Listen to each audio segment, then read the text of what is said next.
This is Viva Fry. I'm Dr. Peter McCullough. This is Tom Luongo. This is Chuck Prodnick. This is Alex Kreiner. Hey, this is Brad Wall. This is JP Sears. Hi, this is Frank Peretti. This is Tammy Peterson. This is Danielle Smith. This is James Lindsay. Hey, this is Brett Kissel, and you're listening to the Shaun Newman Podcast. Welcome to the podcast, folks. Happy Wednesday. How's everybody doing today? I'm just happy to be back in studio. Can I just keep saying that? I can keep saying it. It's my own show. I can keep saying it. Happy to be back in the studio and looking forward to getting some people in studio because I've been missing that. And we're going to make sure we get that going here right away. Now, let's talk some silver and gold, shall we? With the number of ounces of silver needed to buy an ounce of gold at near 30-year highs, silver is now a bargain price when compared to gold. It's a perfect time to protect a portion of your savings with silver, and Silver Gold Bolt has a wide variety of best value silver for every budget. Simply text or email Grahame for details. Whether you're a seasoned investor or new to precious metals, Grahame will work with you to answer your questions and recommend the best products to meet your investing goals. All you got to do is text or email Grahame for details about this feature, or any other questions you might have around buying, selling, storing, or using your retirement accounts to invest in precious metals. Silvergoldbull.ca, silvergoldbull.com. It's all down in the show notes.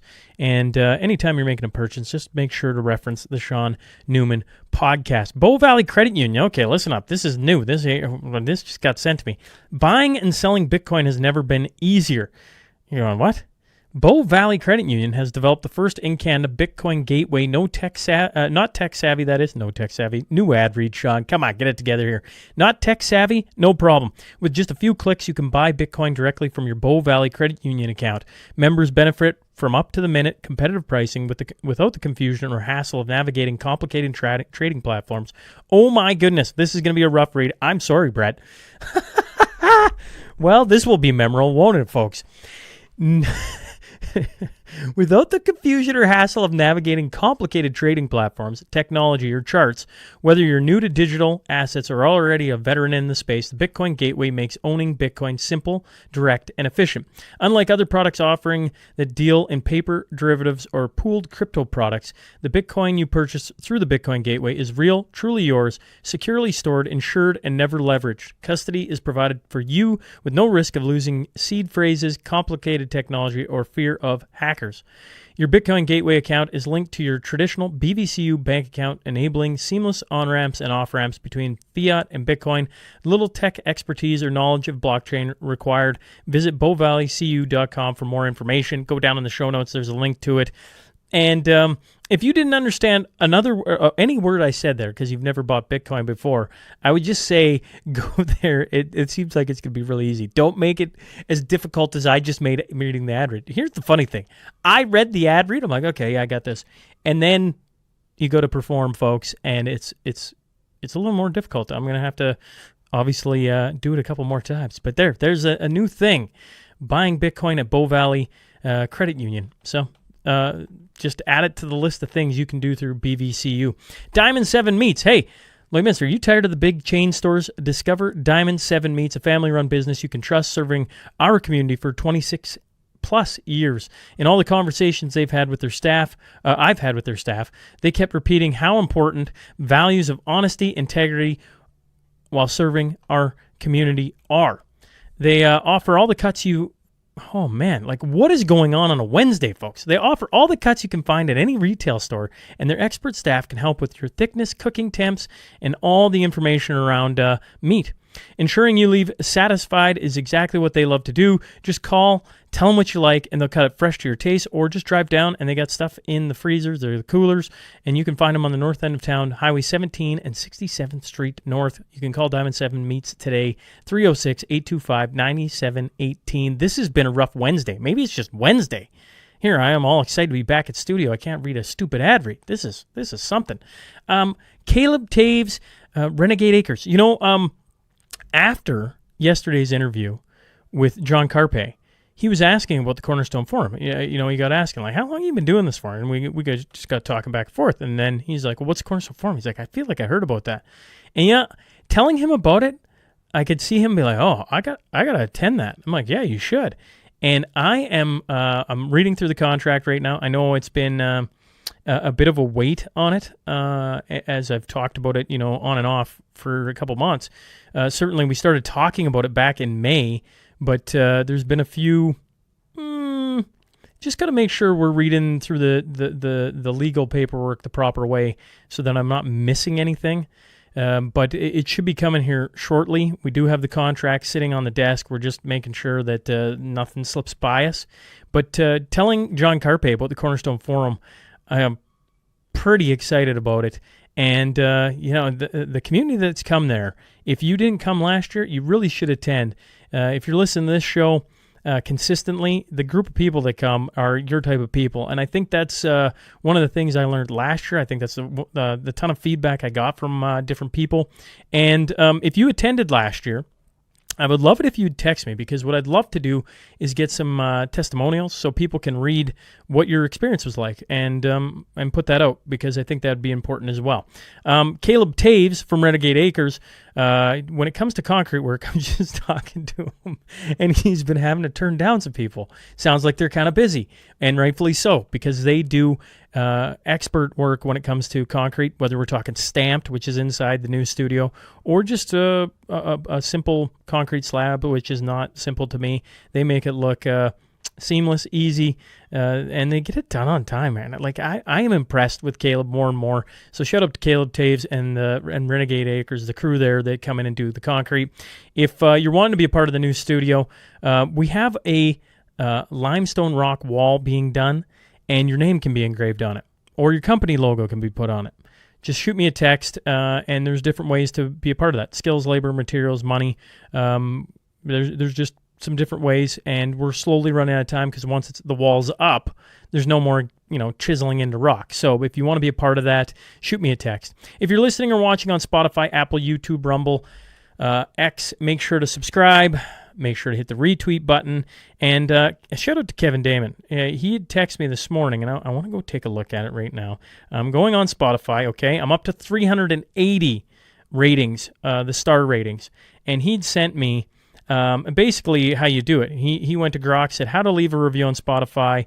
Basically, open the mobile app, launch the Spotify app, and search the podcast, tap the magnified glass icon, and you can find the star rating. All you got to do is click on it, and you can leave a 1, 2, 5 star. So we're 20 away from 400. I don't feel like this is a hard thing to do, but if you're not listening on Spotify, obviously it is. But if you're on Apple, I want the same thing. I want to see, I want to see those numbers go up. It helps folks, and it's one of the ways you can help without costing a thing. You're tuning in anyways. Give it a star rating. I don't care. If you think if I suck, put it at a 1. If you think it's awesome, put it at a 5, or wherever you want in between.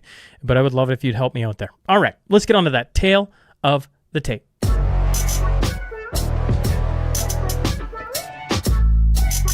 Today's guest is a fourth-generation farmer and spokesperson for the Alberta Prosperity Project. I'm talking about Tanya Clemens. So buckle up. Here we go.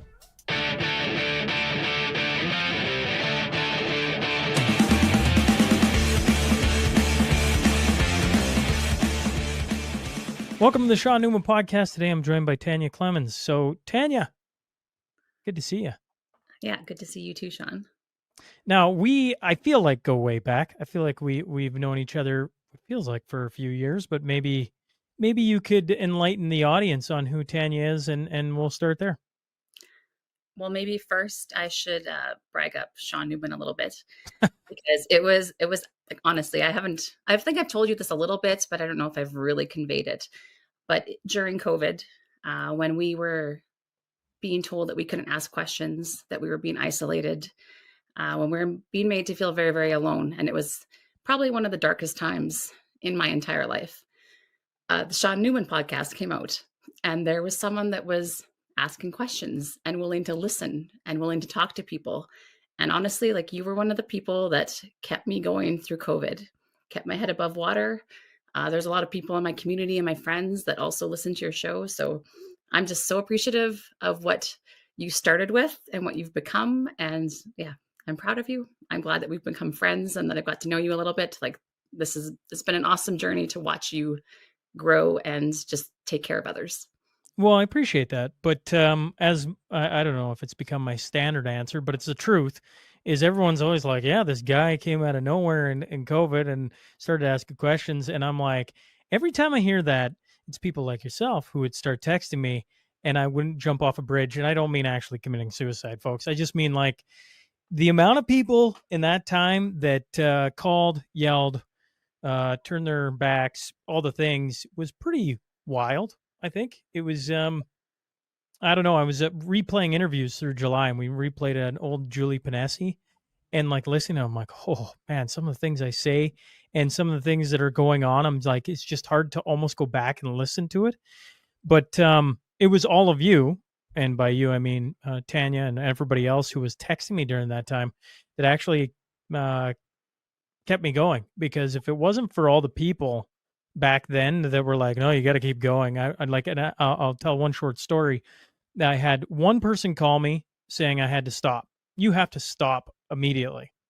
And I was like sitting out in the middle of I was working still in the oil field at the time, and I was sitting on the side of the road. I'm like, well, that wasn't very much fun. And then I had another call, and I was explaining to him, oh, maybe I should just stop. And he yelled at me the other way.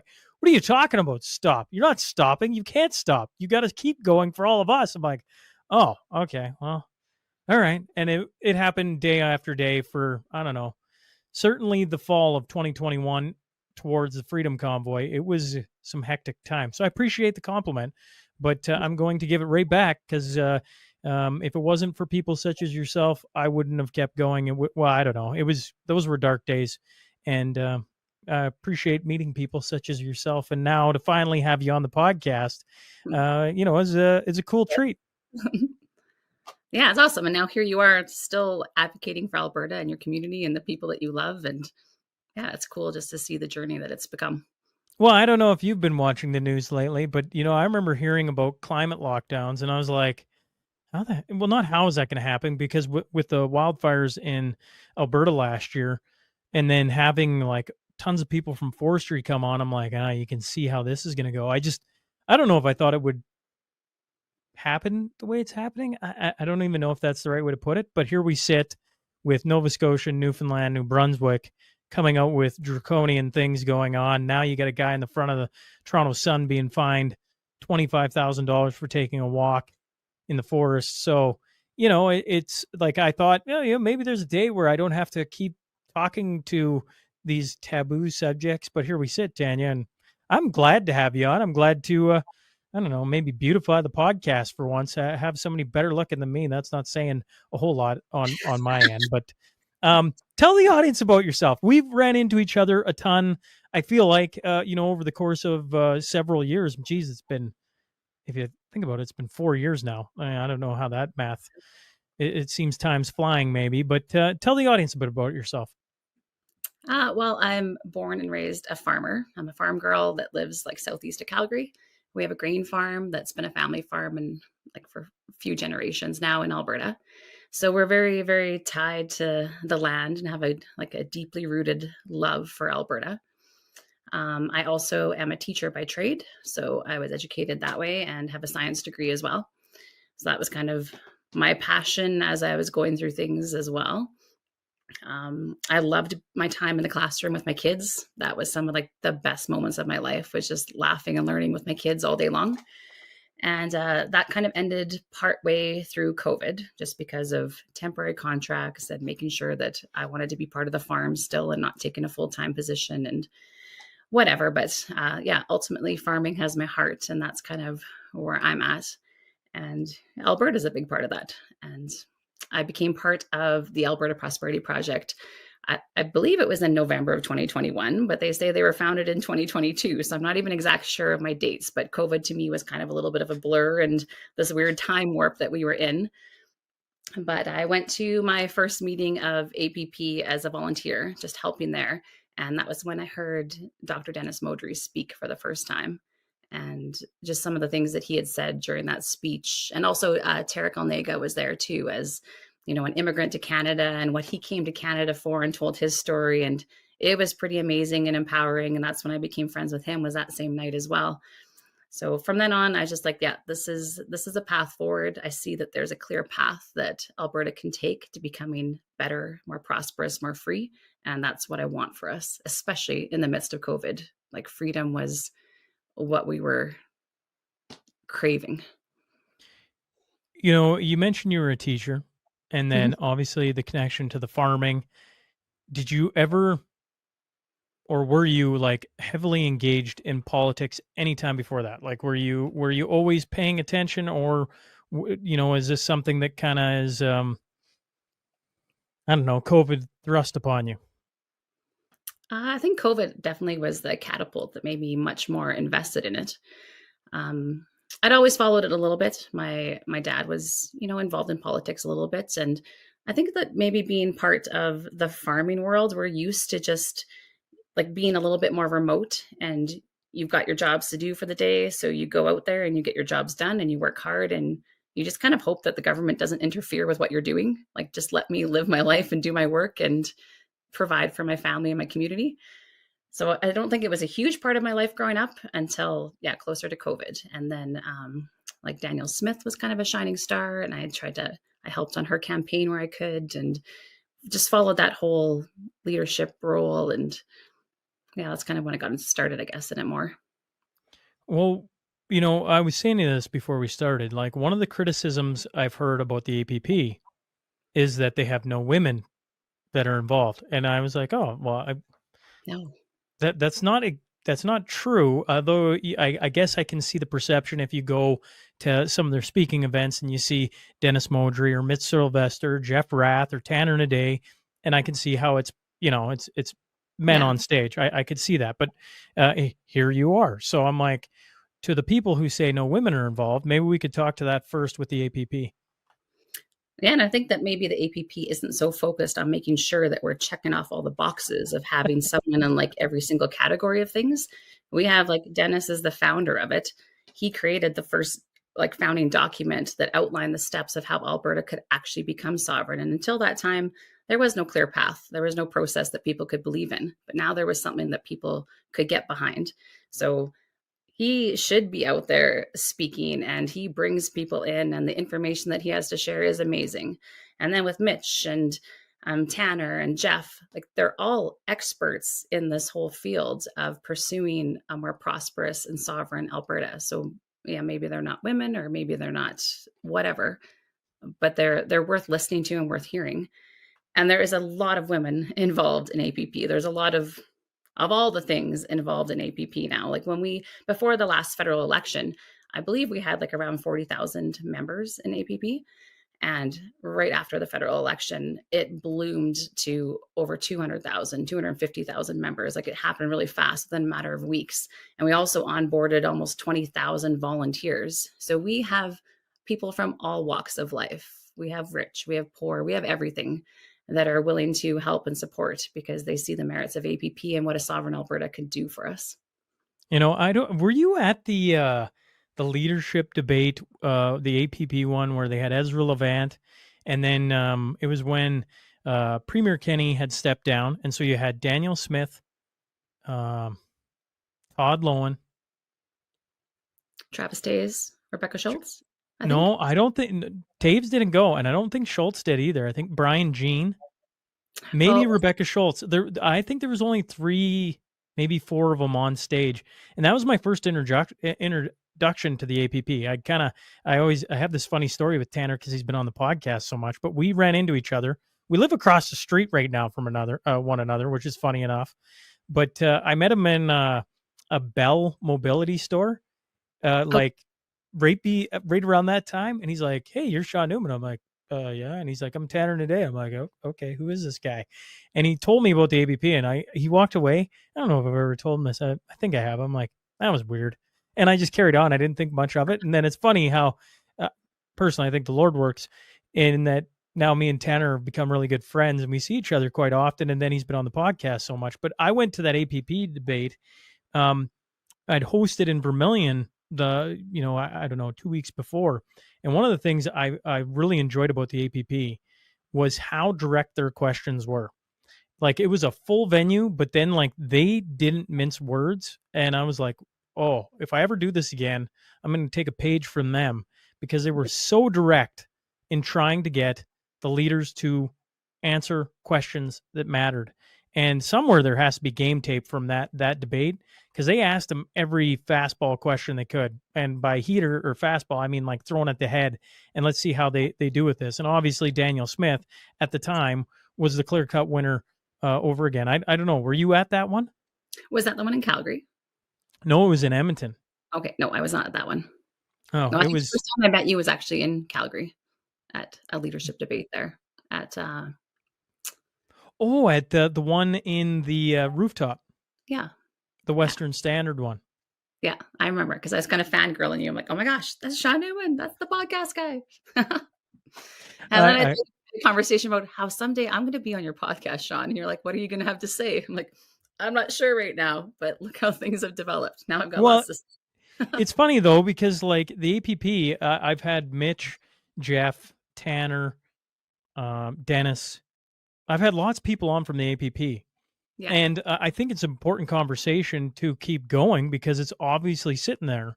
Actually, Jeff had just called right before we walked in here because they got a court, or well, they have a court case over the question going on. And I was like, oh, yes. I've been gone for a month. I didn't even know that. Um, and so I don't know. I think it's important for Albertans to hear what is going on. So Tanya, I don't know if you can enlighten us. What is happening with the APP these days? We all know about the 250,000 signatures I've heard, or sorry, not signatures, emails and signups that have come through. And then Yeah. the 20,000 volunteers that have been like, hey, like, let's get this moving. What can you enlighten us with today of where the APP is sitting at? Well, right now, our question is with Elections Alberta, and then they have forwarded it on to the Court of King's Bench for clarification if it's affecting anyone's constitutional rights, which, like, you can watch all the footage of that and what Jeff Rath has to say about it because he's the expert in that field for sure. He's the lawyer, the counsel that's representing us. But I'm not sure how a question from Mitch Sylvester, a private citizen, could infringe on anyone's constitutional rights, especially when you read the question about Alberta choosing to leave Canada and become its own sovereign nation. Seems pretty simple and clear. And it seems a little bit like maybe to me, as just like a layperson, that they're really jumping ahead. Like once we have this referendum and we answer this question, then we can start the terms of negotiation and make sure that we're not infringing on anyone's constitutional rights as we form a new sovereign nation. So that's when everyone's invited to the table and negotiations have to proceed in good faith. So for what they're doing right now, it seems a little, to me, it seems out of sorts. I don't understand. We are following the path that the courts and the legislation has outlined for us. We followed it very clearly. Citizens asking a question. We have a right to do that within Alberta. We have the Citizens Initiative, and it seems kind of goofy to me that we're being kind of like pushed back, delayed, just kind of messed around. Like, let us just ask our question. Let's Albertans decide. But regardless, we were kind of forced into this a little bit earlier because of Thomas Usazik and his group that was doing like the anti option to asking the question if we should separate. And just having a little bit more time to educate Albertans is probably actually a good thing for us because that's what the APP is a nonpartisan educational organization. So we are just taking this time while the courts are deciding things and Jeff is working for us to make sure that Albertans know what's at stake here. And it's great because there's just more and more information coming out all the time and more people joining the APP. And now our new target is actually to get 1 million people signed up. So we had like 250,000 happen really fast right after the election because there are the people that are very mad and very motivated and they're like, sign me up. I want out of here. And then there's a lot of people in the middle group that are like, you know what? Yeah, I'm mad and I don't like what's happening, but I need to know exactly how this is going to affect like my pocketbook and my family and my community. So I need more information. And that's what this time period is being great for actually, is giving that information to the people that kind of just want to make sure they're making a good decision. Which makes sense. Yeah. I think all of us want to make sure we're making the right decision. You know, in your conversations where you've been, more prominent with the APP, like a member, okay, but now, to be a spokesperson for the APP, the conversations you've been having, how's that gone for you? It's actually gone really, really well. Like, I think that people just don't know the information and the scope of the numbers and have lots of questions about what a sovereign Alberta could look like. So, for example, like when I became first involved with APP, it was because I had listened to Dennis speaking at that first event. And he had talked about how much money we had sent away with the National Energy Program, how damaging that was to Alberta. You know, like that wasn't like really during my lifetime. I was a baby. So he talked about how, people were losing their businesses, suicide rates were crazy. Like it was a very sad, terrible time during Alberta. And then we added on to that the transfer payments, and most of that going to Quebec. If we hadn't had just those two things in Alberta's history, we could have lived the last 40 years with an 8 to 10% flat income tax rate. And like at first you just hear a number, but then when you start to try to like visualize what that would have meant to your family. So instead of paying 30, 40 more percent of your income in taxes, it was just 8 to 10% for the last 40 years. Like what that could have done to my parents, to other families, the retirement age, people could have had the ability to purchase houses, the prosperity that would have brought to all of our families and communities is absolutely insane. And then as I got into it more, and now we've released our fiscal document for what it costs to actually run Alberta and what a sovereign Alberta could look like. So that's on the albertaprosperity.com website that everyone can look up if you'd like to see that too. It's a great read. We send between 20 and $28 billion to Ottawa every year that we don't get anything back for. So we send way more money than that, like 60, 70 billion dollars to Ottawa, and then they give us money back for doing our healthcare and different things to run our province. But there's 20 to $28 billion we give every single year that we get no services, nothing back for. $14 billion worth of that goes to Quebec as a transfer payment, equalization payment. And when you calculate that out to a per capita basis, every man, woman, and child in Alberta, that makes it $6,000 per person that we're paying to Alberta that we don't get services back for. So in like your average family of four, $24,000 you're paying in taxes for nothing, that you're not getting anything back for your family or your community. That's crazy town to me. $24,000 in every person's pocket, in every family's pocket of four would change lives. Like that's a big amount of money, especially with the pinch that everyone's feeling right now in Alberta.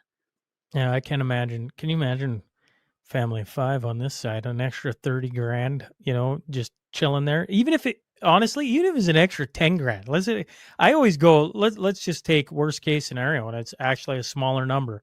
And you come back and it's like an extra 10 grand. I'm like, it's an extra 10 grand. Like we're not talking about $10. We're not talking about a tank of gas or something, like an extra, I don't know, coffee at old Tim Hortons or something. Like we're talking, that's a big number, even on the small side. If you take it down to the small side, like an extra 10K in the pocket at the end of the year, now that's an extra 100K over a 10-year period. It's like, yeah, I think that should raise some eyebrows. Now, you being near Calgary, in Calgary, talking to that group of people, right? Because I think the last poll I saw, the rural percentage that wants out is probably, rightfully so, very high.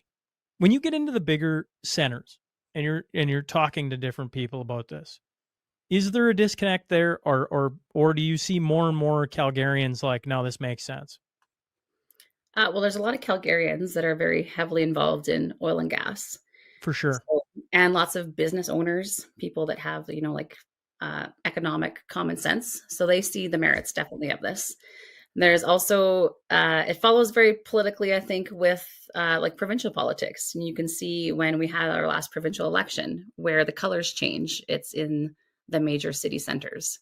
So it's always that group of people that is also resistant to maybe even like just listening to what we have to say, or like receiving some of that education or looking into it. Like take the document and just read through it. I even have friends like in the very conservative circles that are all for Alberta sovereignty, but they're still very much on the within Canada motion. And they believe that we'll be able to affect change enough that we'll be okay. Like something's going to get done here. But if you look at historically, like even from since we were brought into Confederation, what the plan was for Alberta and how many attempts there have been to carve out a little piece of justice for us within Confederation, and then it be thwarted all the time, that there's really no hope that that's going to happen in a significant way. And to me, the biggest one actually is the transfer payments, how much money of hardworking Albertans we're just giving away to someone else for nothing in return. Like, you can't make that make sense to me. So Well, I I can think, understand. I can understand the Canadian sentiment. mhm, Um, when you grown up in a country, um, like now getting to be really good friends with like men like Jamie Sinclair and Chuck Prodnick, and there's a whole bunch of others that have fought for the country. In the Newman lineage, different people who served under the flag, and you go like you're mhm. undoing something that there's a lot of emotion tied to. But when I look at our fearless leader these days, Carney, and where he's tied to, I'm like, I don't know if there's a way you can convince me that staying in Canada while that type of leadership we have long term is going to be anything but bad. Like, and maybe you have your thoughts on that as well. No, like, I agree with you, but I think that you should also ask, like, I completely respect our veterans and military and first responders and people who have served and died for our country. Were they dying for Canada? Were they dying for what Canada is now? Were they dying for Trudeau's Canada, for Mark Carney's Canada? Or were they putting all those things on the line and sacrificing for freedom for their families and their communities? Like, is it about actually Canada and this ideal that we've been taught that we need to revere and idolize at all costs, no matter what? Or was it actually about serving freedom and fighting for freedom? I believe they were fighting for freedom. They were fighting for me, for my kids, for generations that they've never met and will never know. But it was about freedom. That to me is more important than Canada. And the Canada that I've seen the last decade, especially, is not about freedom. Yeah, we're I don't know if we're inching closer. We might be speeding closer, or we might be off the cliff like Wile E. Coyote. When it comes to how far we've gone into totalitarianism, like down the road of like this climate stuff. As we sit here today, like it's pretty wild to watch the videos coming out of there, and like let's talk just fire safety. We come from the countryside, right? When it's super dry on the farm, have you had fires from machinery and different things like that? Yes. Is it a big deal? Yes. But do you say you can't take a walk in the field because you might start a fire? It'd be like, can you imagine saying that to a farmer? And you know what sometimes hampers those fires is the government involvement. When the government, Correct. local municipalities get involved, get out of the way. The farmers are coming with their fire suppression equipment. They're going to till up the dirt. They're going to make firewalls. Get the fire trucks and the water out of the way, because this is what's actually going to save the fire. So again, it's like, leave people to their own ingenuity and a little bit of freedom. We had some extended family. They're riding across the country, and they came in to the farm for supper a few evenings ago, and they were recalling a story when my grandmother was alive. They were out at the farm, and there was a call, and everybody went racing out the door because there was a fire. It was during harvest time, probably off a combine, is my guess. But I was I don't even know if I was born yet. But they were telling the story, and they said like everybody goes racing over to the neighbors to help them put it out. And by the time they got there, there was like two big cultivators there that had already encircled it, and it was already out, and everybody was sitting there drinking beer. And I'm like, now that is a way that farmers put out fires. And I chuckle about it out here in the prairies because I'm just like, the stories of old where the grass fires were faster than the fastest horse, and they were just horrific. But with the invention of the tractor and the big cultivators and everything else, like honestly, if you don't get in the way of farmers, they take care of it all, right? Like the neighbors out here are phenomenal, and I assume in your area you have the same relationships. Yeah. Yeah, they do a pretty good job for sure. And like, not to discount the firemen that come out, because we have Oh some no, not at all. departments too, and like taking care of the buildings and the houses and stuff that you're trying to protect with the water that they have available. Awesome. But when you're first fighting a field fire, you need like the equipment that's going to turn up the dirt to make that firewall for you. Yeah, 110%. Coming back to Alberta, this Alberta Independence movement, been having lots of discussions. I was gone for the month of July, And so I was down in the States. People were asking me about it. There was a And lot then happening in July. I came back through Manitoba. Manitoba was asking me about it.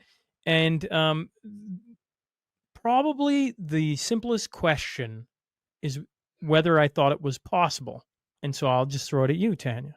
Do you think it is possible for Alberta to become independent? It's absolutely possible.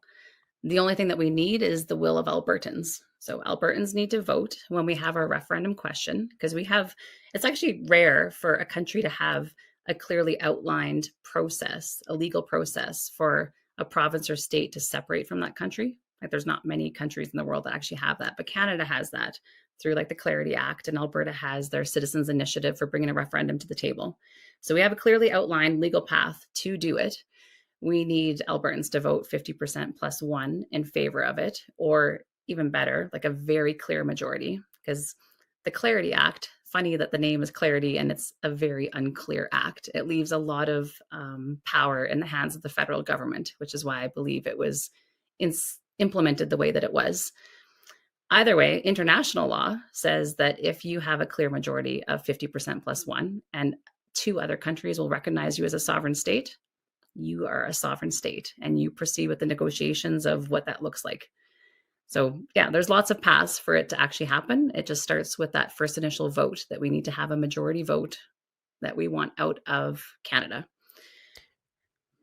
If people wanted to get involved, okay, let's say they're listening and they're like, okay, I want to get involved. Where would you point them to?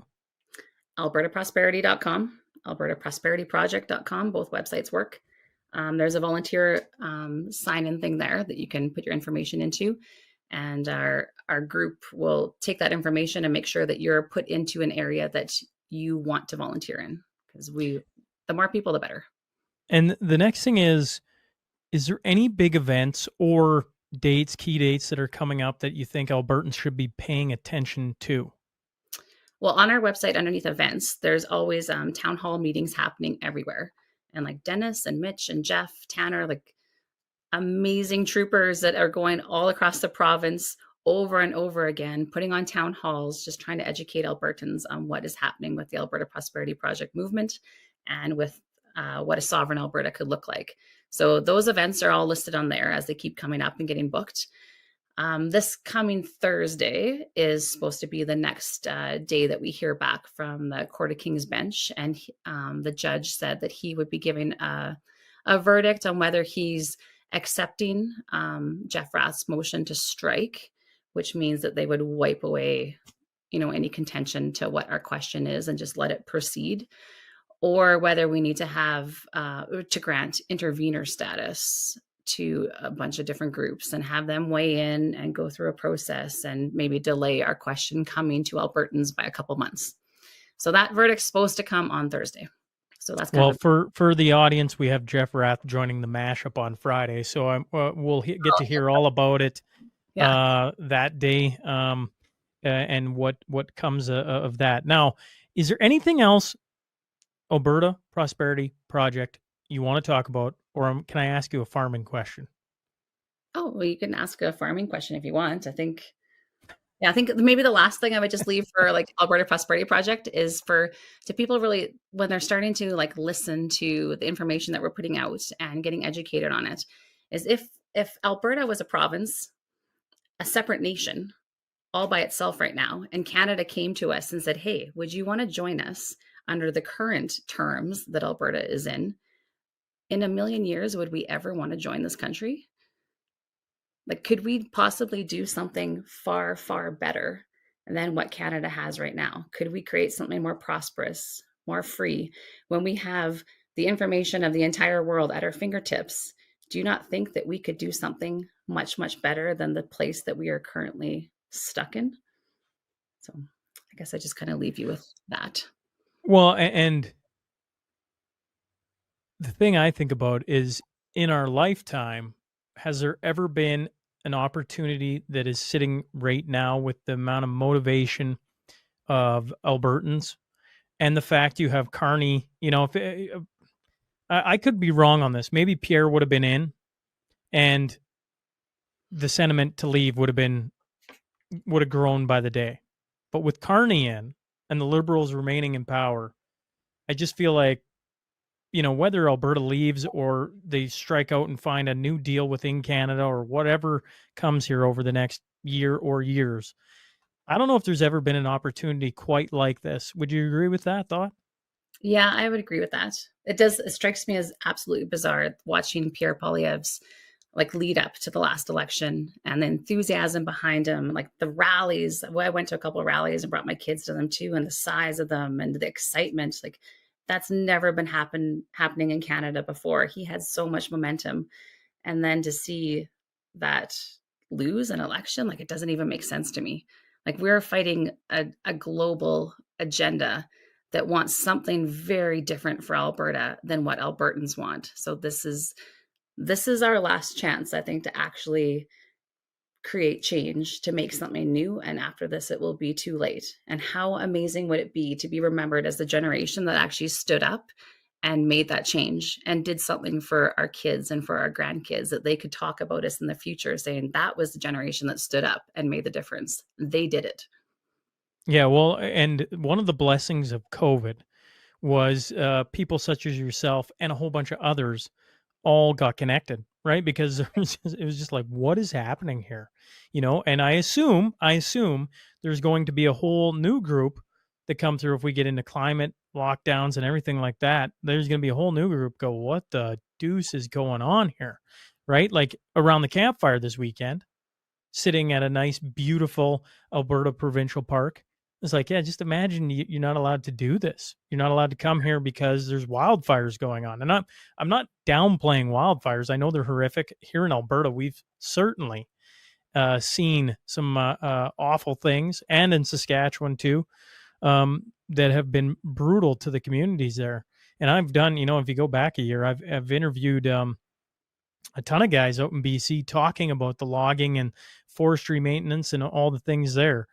But to imagine you can't go even for a simple walk is, I don't know. I don't know what other word to use than insane. That is going to prevent forest fires. I don't even know what else to say on that. And how much do you want government involved in your life? Because that feels like an invasive step. Very invasive. Yes. Yeah. I think we both agree we would like to see a heck of a lot less government involvement, Yeah. even from the Alberta front. I just want, take care of the key things and then let business thrive and people thrive, and you'll have a wonderful place to live. And that is the cool thing about forming a potential new nation, is we would get to decide what that looked like. Like we've talked about forming a direct democracy, maybe eliminating parties where people feel whipped to vote a certain way and actually just represent their constituents. Perhaps we have something more like Sweden where they have referendums on everything. Have something at your local post office or however it gets set up, but that the people decide on any tax increases are decided by the people. They get to vote on that. Any major decisions by the government, it goes to a referendum for the people. Bring the power back to the people. We don't have to do it this way. We could create something entirely new. Yeah, I think that's an important thing for people to realize. What you just said there was, we don't have to do it this way. We just don't have to. Now, don't get me wrong. The hurdle to get over to do it a different way is large. But at the same token, we don't have to do it this way. And if people get involved and help, you just never know what future lies ahead of us. It could be pretty darn bright. And we have had to do it this way. I actually brought this quote. Where is it? Right in front of me here. We've had to do it this way because since we were brought into Confederation in 1905, Clifford Sifton said at that time that we desire that the great trade of the prairies shall go to enrich our people in the East, in every legitimate way contribute to our prosperity. And I really don't think anything has changed since we were brought into Confederation. You can look through like the timeline of initiatives to try to create some independence and sovereignty for Alberta and what the federal government has done to work against that, like as far as like the National Energy Program and anything that we had, the Reform Party, we had all these different things that happened trying to work against the way that we were brought into Confederation, and it has not worked. So as much as even I love Danielle Smith, I adore her, I've supported her a ton, I continue to support her, I just don't think that Canada is going to listen and meet her demands. So it's time to try something bold and new and do something brazen for our future generations, for our kids, so that they have something different to look forward to than the dismal state we have right now. Well, my hat's off to yourself and others for sticking your heads up and talking about things like this. I know that there's a ton of support for it, but I also know there's also some backlash that comes with that. Either way, you paid me a compliment at the start, and my hat's off to you, ma'am, for putting your name forward to be a spokesperson and coming on this show to talk about it. I guess before I let you out of here, I just chuckled because I was out at the farm and I was looking. My dad and my brother run steers, right? And I was looking at the pasture, and it looks like a putting green. The grass is so short; they haven't had a ton of rain, and I'm like, I gotta ask. I'm just kind of curious. I feel like you folks have had way more rain than us, but maybe I'm wrong on that. How are the conditions for farming out in your part of the woods? We're probably like the whiny farmers, like we're always begging for rain. And now we're like, no, too much rain, stop. We've had a pile of rain this year. It's like a very abnormal year. So, especially with things like barley, it's starting to, like the big heavy rains have pushed it down flat. And if it gets like too flat and starts to kink it, then you start to lose your crop. Right now, we're at the point that it's just going to be a really rough harvest, I think, especially for the barley crops because they're pretty flat. It's going to be tough to pick up, or I'll have to figure out swathing or something with it. But I think our area, like Gage said, that we've had like 17 inches this year, which I know I'm somewhere somebody's riding in a tractor and they're like, oh, this is my kind of talk. I can just already hear it because somebody somewhere is out in the field and they're like, oh, interesting. So you better explain to the farmer wherever he's at, where is your guys' farm? Like what part of Alberta are you in? we're like southeast of Calgary, about 45 minutes. So we've got some like by Strathmore, some down towards Blackie, kind of that area. So it's Yeah. usually it's like dryish, but not usually like super super dry all the time. There's like worse areas of southern Alberta for sure, but this has been an especially wet year. Love the rain. The crops look amazing, and hopefully, they'll start to ripen soon if the rain stops, and we won't have to be fighting against the snow and Mother Nature. We're always fighting against Mother Nature. Hopefully, she's kind. I always enjoy when somebody brings up sports because I don't talk hockey near as much as I once did. But another thing that makes me happy, I guess, is talking farming. I'm like, oh yeah, let's talk about the crops. Let's see how they're doing in different parts. Either way, I appreciate you entertaining me here at the end. Appreciate you hopping on, Tanya, and best of luck with everything you're doing for the APP. Any final thoughts before I let you out? I just encourage people to like really exercise a civil discourse. Like this is the biggest decision that I believe Albertans will ever make in our lifetimes. So be kind to each other, listen to each other, try to learn from each other, and make sure that when this referendum question is posed to you, you have in mind the future of Alberta, not just your current status, but the future of Alberta, your kids and the next generations. Appreciate you hopping on and doing this. And well, look forward to the next time we run into each other. Yeah, me too. Thank you for